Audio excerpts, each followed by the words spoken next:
Baik, selamat sahabat, saudara-saudara yang kasih dalam Tuhan.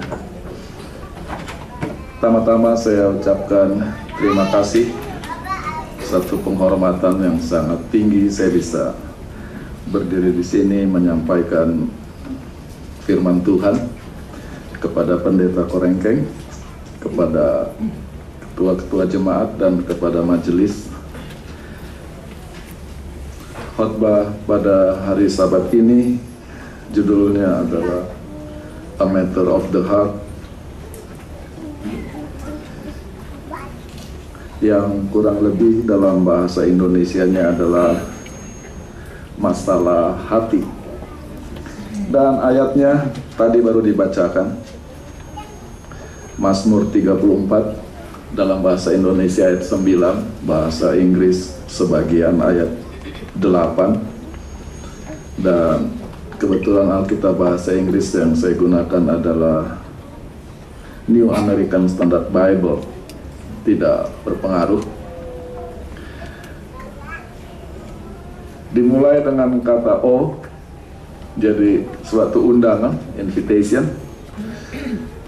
Kecap dan lihatlah bahwa Tuhan itu baik. Dan dimulai dengan kata how, betapa diberkatinya orang yang berlindung kepadanya. Salah satu ayat yang paling terkenal dari buku Mazmur, ayat ini, ayat yang sederhana, dan seringkali ayat ini digunakan untuk mengajak orang untuk datang kepada Tuhan. Tetapi kalau kita tidak berhati-hati, ayat ini bisa menjebak kita kepada situasi yang disebut superficial positivism, bahwa Tuhan itu selalu baik, padahal seringkali kita rasa Tuhan tidak baik. Bahwa hidup itu pasti selalu baik kalau kita berlindung kepada Tuhan. Dan sebagian orang bertanya, kurang apa saya berlindung, kenapa hidup saya begini terus? Dan untuk waktu yang lama saya tidak suka ayat ini. Kenapa? Karena saya rasa ayat ini tidak punya relevansi kepada hidup saya. Penulis ayat ini adalah Daud, dan dia katakan, lihatlah, kecap dan lihatlah betapa baiknya Tuhan itu. Ya, saya bilang, Tuhan baik sama Daud? Iya, sama saya tidak. Daud sudah sangat sukses dalam usia sangat muda. Dia adalah pahlawan yang mengalahkan Goliat ketika usianya masih remaja. Sudah ahli perang. Dia adalah seorang musisi yang sangat berbakat, pencipta lagu. Dia adalah, sementara dia bertumbuh besar, dia menjadi seorang prajurit yang luar biasa. Dan kemudian dia menjadi pahlawan nasional. Kemudian dia menjadi raja terbesar dari orang Israel dalam sejarah mereka.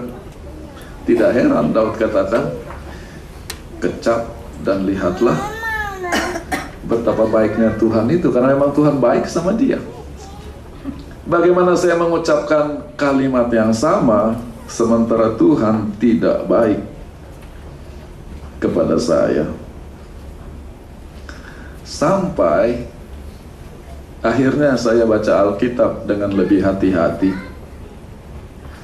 dan saya membuka atau membaca pembukaan dari Mazmur ini, ayat 1.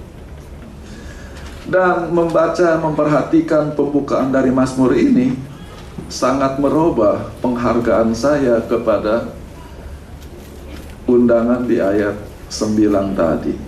Karena Mazmur itu dibuka dengan pembukaan seperti ini.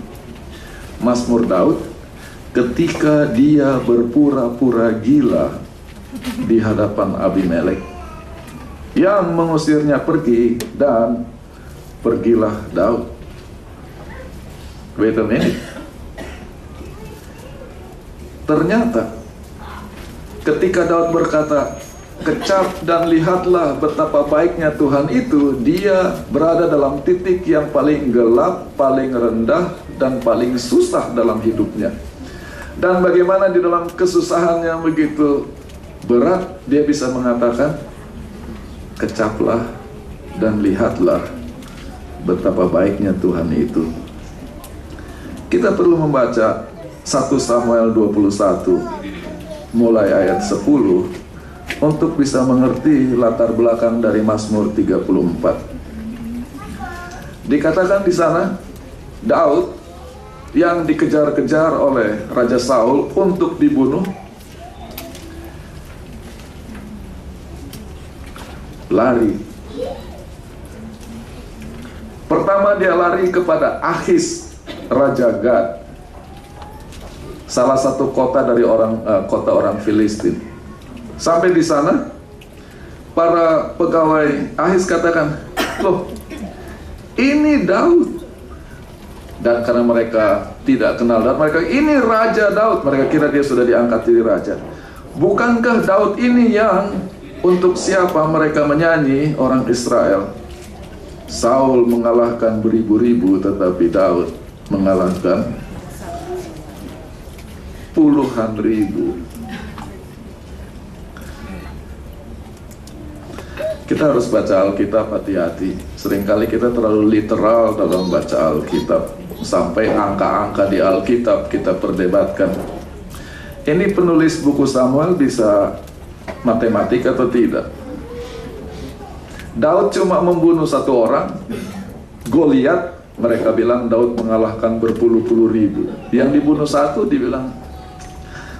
Seringkali Alkitab menggunakan bahasa simbolis. Tapi kembali kepada cerita ini, dia mencoba berlindung. Jadi dia ini sampai keluar dari tanah Israel, karena sudah tidak aman di Israel. Dia keluar ke negeri musuh, Filistin. Dan ketika dia mencoba berlindung di sana, mereka tahu siapa dia, maka dia harus lari lagi. Daud mendengar kata-kata itu, dan dia sangat takut kepada Achis Raja Gad. Lalu dia pura-pura gila di depan mereka dan bertingkah laku gila. Ketika mereka memegang dia sudah ditangkap. He acted insanely in their hands. Jadi dia itu bukan hampir, dia sudah ditangkap. Buat dia kematian sudah tinggal tunggu waktu. Satu-satunya jalan keluar adalah pura-pura gila, dan dia biarkan air liurnya katanya mengalir ke jenggotnya. Ini calon raja Israel yang hebat sekali ini. Lalu Achis berkata, kamu nggak lihat ini orang gila yang kamu bawa sama saya? Kekurangan orang gila kah aku sampai kamu bawa satu lagi orang gila kepadaku, katanya. Lalu karena dia dikira orang gila. Untung zaman itu belum ada Facebook, jadi orang belum tahu foto Daud yang sebenarnya, belum ada koran, belum. Kalau sekarang sudah. Jadi mereka tak pasti ini Daud atau bukan. Akhirnya mereka diyakinkan bahwa dia orang gila. Walaupun pegawai Abimelek yakin ini Daud, akhirnya dia lepas. Ketika lepas itulah dia katakan, kecaplah dan lihatlah betapa baiknya Tuhan itu. Sementara dia masih gemetar-gemetar baru ditangkap. Untuk bisa mengerti situasi Daud dengan lebih baik, kita perlu bandingkan dengan pengalaman orang yang namanya Edward Snowden. Dia agak terkenal tahun lalu, ahli komputer, dan dia kerja untuk badan di Amerika yang namanya National Security Agency. Dan dia lihat bagaimana cara pemerintah Amerika menyadap pembicaraan pemimpin-pemimpin negara yang lain, termasuk Ibu dan Presiden Yudhoyono disadap oleh intelligence Australia. Inilah pekerjaannya Edward Snowden. Dan apa yang dilakukan dianggap sebagai pembocoran rahasia terbesar dan terpenting di dalam sejarah Amerika. Lalu orang ini dijatuhi hukuman berdasarkan 2 pelanggaran besar, yaitu mencuri dokumen negara dan melanggar undang-undang espionase. Dan hukuman dia minimal 30 tahun penjara. Bukan hanya itu, pasportnya dicabut, jadi dia tidak bisa lari kemana-mana. Dia lari ke Hong Kong dari Hawaii, dia kerja di Hawaii, dari Hong Kong akhirnya katanya dia stranded, atau bahasa Indonesianya apa ya, luntang lantung mungkin, di bandara Moskow. Kenapa? Karena Amerika kan musuhnya Rusia, jadi dia pergi ke negeri musuh seperti Daud ke Filistin supaya tidak ditangkap. Dan di sana dia di airport 39 hari, tidak tahu bikin apa. Sampai akhirnya dia diizinkan tinggal. Mungkin sampai sekarang dia masih tinggal di sana. Situasi Daud jauh lebih parah daripada situasinya Edward Snowden. Kalau sudah mau mengerti situasinya Daud dibanding Edward Snowden adalah begini. Daud itu berhasil melumpuhkan semua teknologi nuklir persenjataan Rusia, sampai Rusia tidak bisa perang lagi melawan Amerika. Melihat keberhasilan Daud, Obama ingin bunuh Daud. Jadi dia ini mengalahkan Rusia yang cemburu Presiden Amerika. Jadi di Amerika dia tidak aman, sekarang dia harus lari ke Moskow. Padahal dia adalah musuh nomor 1 Moskow karena dia sudah melumpuhkan senjata mereka. Kalau Snowden, dia melawan pemerintah Amerika, itulah sebabnya Rusia terima dia. Bagaimana kalau dia melawan Rusia, harus lari dari Amerika berlindung ke Rusia? Itulah yang terjadi kepada Raja Daud. Jauh lebih berat daripada Edward Snowden. Dan setelah dia lepas dari Raja Abimelek, atau nama lainnya Raja Akhis. Sebetulnya Abimelek itu bukan nama. Abi itu bapak, Melek itu raja. Jadi itu bapak raja, itu sebetulnya, itu gelar. Namanya Ahis. Setelah Daud lepas dari Abimelek, dia masih dikejar-kejar Saul untuk bertahun-tahun lamanya. Tahta kerajaan Israel masih sangat jauh. Kemungkinan ke sana sangat kecil. Mungkin dia sudah keburu mati. Orang-orang kemana dia menumpang, setelah dia lari dibunuh semua. Dia jadi penyebar kematian, merasa dirinya seperti kutuk.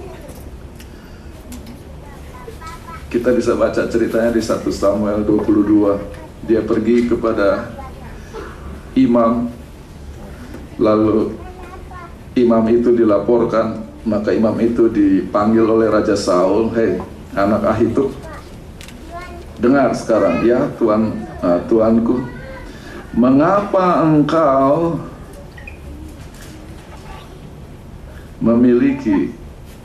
engkau bersama-sama dengan anak Isai bersepakat untuk memberontak terhadapku. Bahkan engkau memberi dia roti dan engkau memberi pedang kepadanya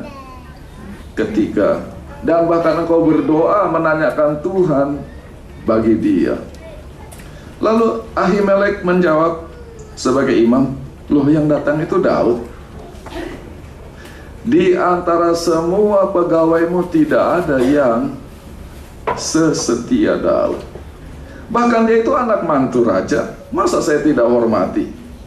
Dan bahkan dia adalah jenderal yang mengepalai pasukan pelindung raja, who is the captain over your guard. Dan dia adalah orang terhormat di dalam rumah tanggamu. Jadi saya kira dengan berbuat baik kepada Daud, saya sedang berbuat baik kepada raja. Logiknya normal kan? Jawab Raja Saul, jawab apa? Engkau harus mati, Ahimelek. engkau dan seluruh keluarga ayahmu. Ayat 16. Lalu raja menyuruh para pengawal yang bersama-sama dengan dia dan memerintahkan supaya membunuh imam-imam Tuhan ini, karena mereka sudah membantu Daud. Dan bahkan katanya mereka membantu Daud lari tanpa memberitahukan kepada saya. Ayat 17 bagian berikutnya, tetapi para pegawai raja menolak untuk menyerang para imam itu. Maka raja memanggil Doeg, orang Edom. Dan Doeg inilah yang membunuh imam-imam itu. Berapa orang? 85 orang. Dan bahkan dia membunuh semua penduduk kota Nob, laki-laki, perempuan, anak-anak, bahkan bayi, bahkan sampai lembu, keledai, domba, semua dibunuh. Daud dengar semua ini. Dan bagaimana rasa bersalahnya Daud oleh karena mereka semua mati. Dan di dalam keadaan seperti ini, dia katakan, kecaplah dan lihatlah betapa baiknya Tuhan itu. Itulah sebabnya ada seorang ahli Alkitab yang namanya Peter Craigie, dan dia menulis komentari buku Mazmur. Ketika dia membaca Mazmur 34 ayat 9, membandingkannya dengan pembukaan di ayat 1, dia katakan, masalah dengan pembukaan dari Mazmur ini, dan kalau dihubungkan dengan isi Mazmur di bawahnya, kalau tidak ada bukti, kalaupun ada, sangat kecil hubungan antara dua cerita. Harusnya membaca pembukaan seperti ini, Daud harusnya mengeluh marah-marah kepada Tuhan. Mengapa Mazmur ini begitu positif? Maaf, Dr. Craigie, you are wrong. Karena apa yang dilakukan oleh Daud adalah apa yang disebut advanced wisdom, yaitu cara berpikirnya jauh lebih maju dari orang-orang kebanyakan. Kalau mau dipikir, lepasnya Daud dari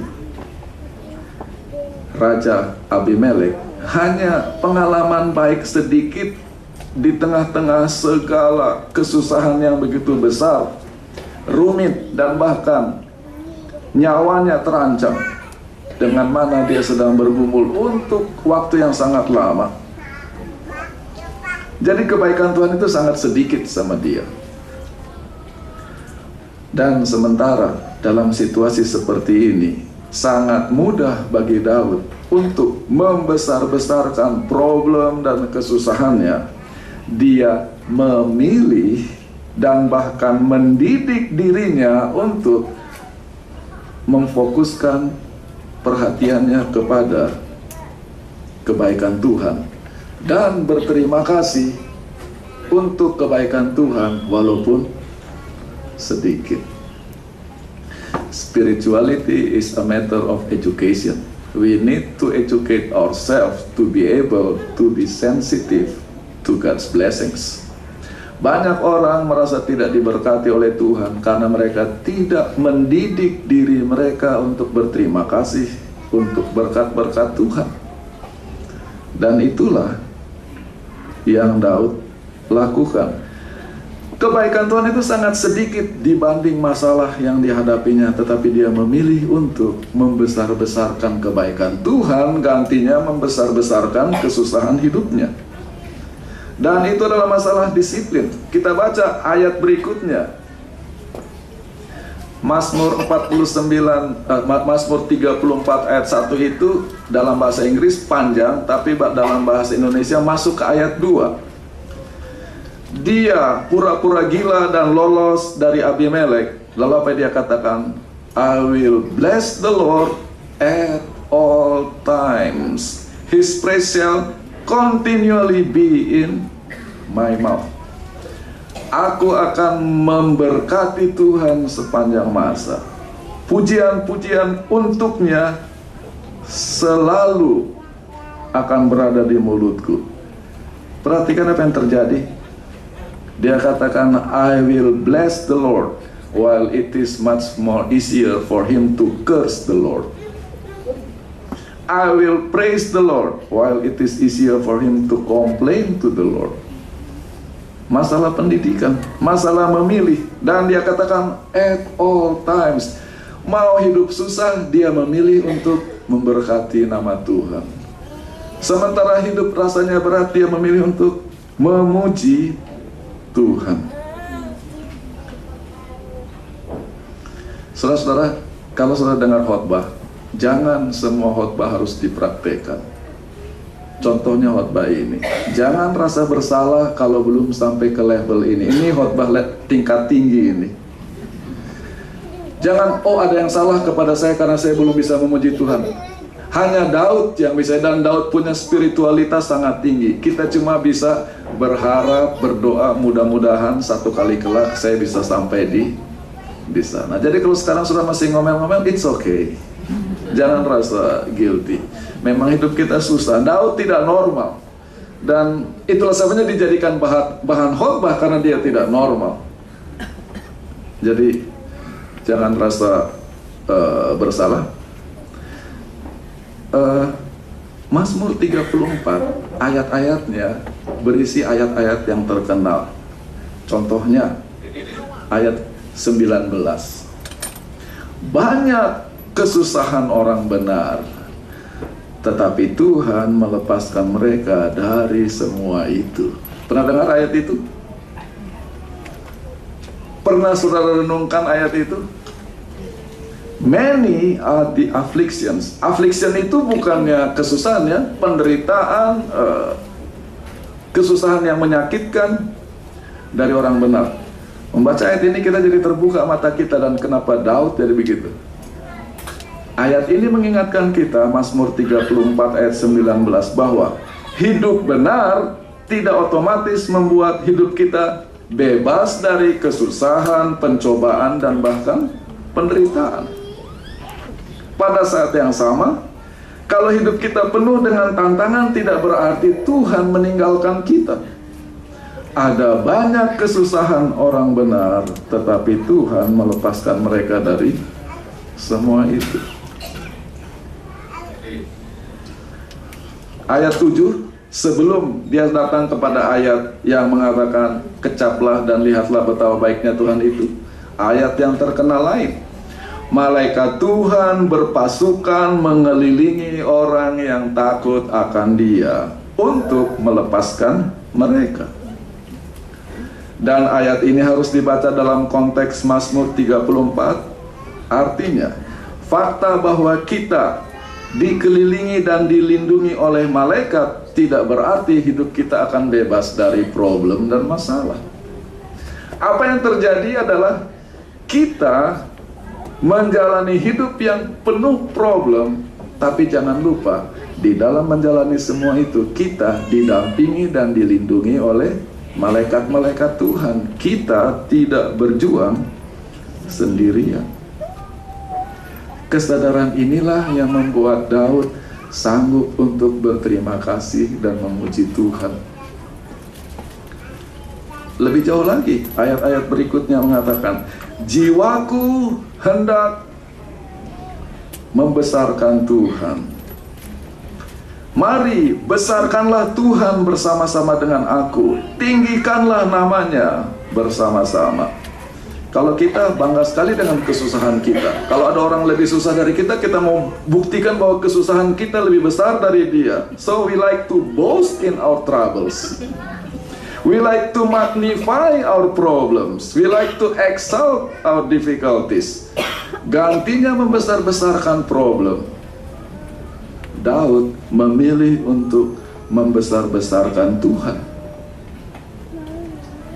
Dia katakan, aku mencari Tuhan. Kalau orang cari pakai apa? mata. Itulah sebabnya ayat 5 mengatakan, my eyes, they look at to him, memandang kepada dan menjadi bersinar. Tapi kalau orang cuma bahas problem terus, matanya sudah redup, tambah redup, tambah redup. Maka banyak umat Tuhan lebih tua dari usia yang seharusnya.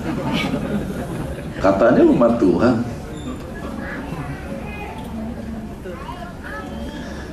Ada satu hal yang, saudara tidak tahu, ini juga tidak apa-apa. Satu hal yang menarik bagi kami yang belajar ayat ini di level yang lebih tinggi, bahwa di Mazmur 34 ada permainan kata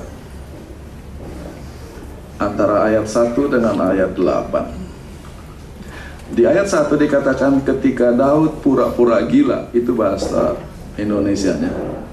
Bahasa Inggrisnya when David faint, membelokkan his mind. Yang mana ta'am bahasa Ibraninya bisa berarti senses, perasaan, persepsi, cara pandang, rasa, taste untuk food. Dan kata kecaplah dan lihatlah betapa baiknya Tuhan itu adalah kata ta'am yang sama. Jadi ayat ini punya 3 hal yang berkaitan satu sama lain dengan masalah perasaan dan cara berpikir, yaitu supaya Daud bisa selamat, dia harus merubah pikirannya dari waras jadi gila. Tetapi di tengah kesusahan itu, dia merubah pikirannya untuk melihat kebaikan Tuhan. Dan karena dia melihat kebaikan Tuhan, dia bisa merasakan betapa baiknya Tuhan itu. One word can be a sermon and a theology in itself. Maka kalau kita mau simpulkan, hidup kita mau senang atau mau susah, itu cuma masalah hati. Hanya mereka yang memilih untuk berlindung kepada Tuhan ketika kesusahan datang akan merasakan kebaikan Tuhan. Dan hanya mereka yang memilih untuk memperhatikan kebaikan Tuhan akan mencicipi dan melihat semua kebaikan itu. Kecaplah dan lihatlah betapa baiknya Tuhan itu. Jadi ada 2 hal yang bisa kita lihat dari ayat ini. Yang pertama, life is imperfect. Hidup itu tidak sempurna. Apa yang bisa kita lakukan? Lakukan yang terbaik di tengah-tengah ketidaksempurnaan. Do our best in the midst of imperfection. Kalau tunggu semua sempurna baru bahagia, kapan bahagianya?